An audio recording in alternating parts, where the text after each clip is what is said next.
first single of the album is Last Night, and it's kind of, in a way, it's our kind of trademark kind of sound.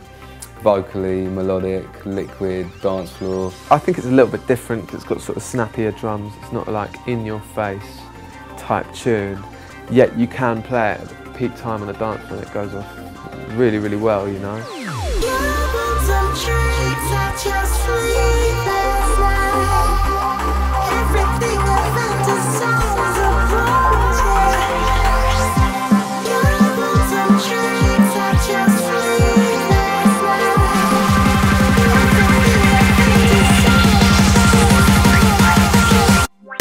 One of the hardest things about Last Night actually was re-recording the vocals, because it was a Jill Scott a cappella that we'd sampled a long time ago, and it turned out to be very difficult to clear it. We went through about 5 or 6 different vocalists, all singing that 1, 2, like 3 or 4 bar phrase, whatever it is.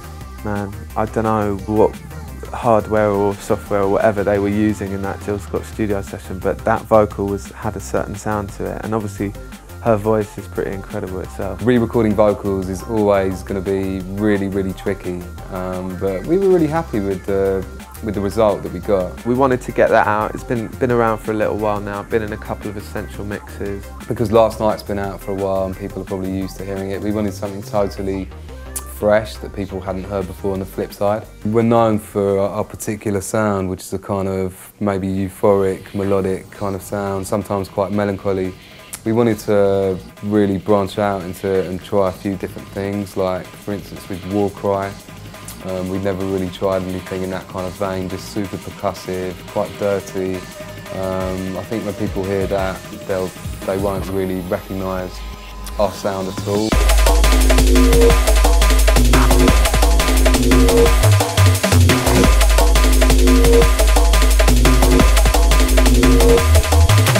So this is War Cry. Yeah, this is our little sort of crazy experimental drum and bass tune, basically. Which, what did we start with? I think. Well, you came up with that percussive loop here that you can hear now. I'm not sure what you made it out of, but that was like the starting point, the kind of building block for it. I think it's just a single hit.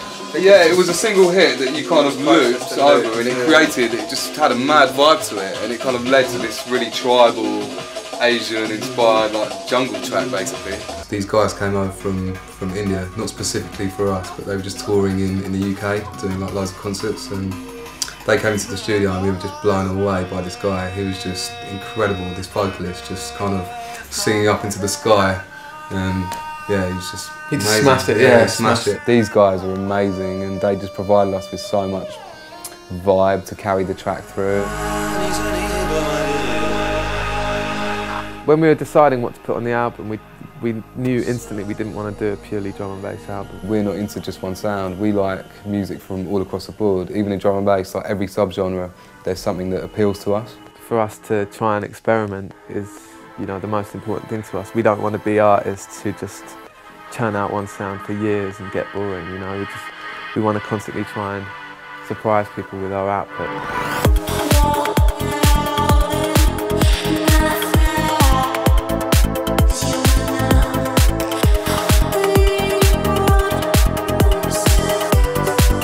We did a like sort of electro house tune called Corpse Bride, which was kind of like based, because we're big fans of like Tim Burton and Nightmare Before Christmas. We just really wanted to try something kind of melodic and maybe with a kind of creepy, sort of sleazy vibe, a little kind of French, kind of sleazy house vibe. And then there was a dubstep tune called In Your Eyes, which we sampled an old reggae record by Johnny Osborne, and yeah, we got in touch and they loved it, so they were like, yeah, you know, just feature us. So we featured Johnny Osborne, which was amazing to have a, you know, such a legendary reggae artist featuring on the album.